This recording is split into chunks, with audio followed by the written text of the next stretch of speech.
రైతులకి 60 సంవత్సరాలు నిండిన ప్రతి రైతుకి జనసేన ప్రభుత్వం రాగానే పెన్షన్ అందజేస్తాం. ఎకరానికి 8,000 రూపాయలు సాగు సహాయం అందజేస్తాం. చాలా మంది యువత అడుగుతా ఉన్నారు, మాకు ఉద్యోగ అవకాశాలు ఎలా ఇస్తామని. జనసేన ప్రభుత్వం రాగానే నిరుద్యోగ యువతకి 3 లక్షల ప్రభుత్వ ఉద్యోగాలని భర్తీ చేయించే బాధ్యత జనసేన ప్రభుత్వం తీసుకుంటుంది.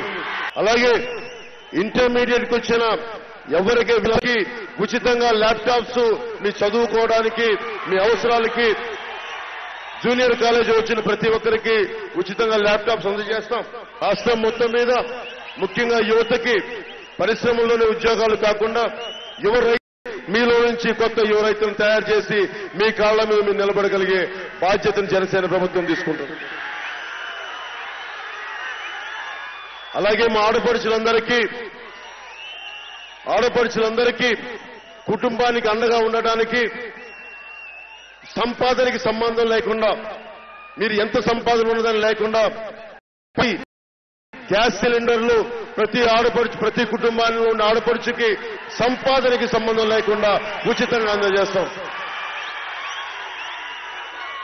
అలాగే రేషన్ను ఏం తినాలి ఏం నూనె వాడాలని కాకుండా మా ఆడపడుచుల అకౌంట్లోకే 2,500 రూపాయల నుంచి 3,500 రూపాయలు డైరెక్ట్ గా నగదు మీ అకౌంట్లోకి జమ చేసి పెడతాం.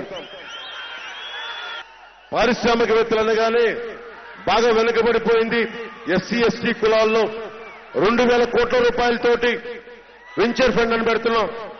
దాంట్లో ఎస్సీ ఎస్టీకి చెందిన ఎవరైనా సరే యువకులు పారిశ్రామికవేత్తలు కావాలనుకుంటే ఆ వెంచర్ క్యాపిటల్ ఫండ్ నుంచి మీరు కోరుకున్న పరిశ్రమలకి పెట్టుబడి పెట్టే బాధ్యత ఆ 2,000 కోట్ల రూపాయల వెంచర్ ఫండ్ నుంచి ఎస్సీ ఎస్టీ యువ పారిశ్రామికవేత్తలకి అందుబాటులో ఉంటుంది.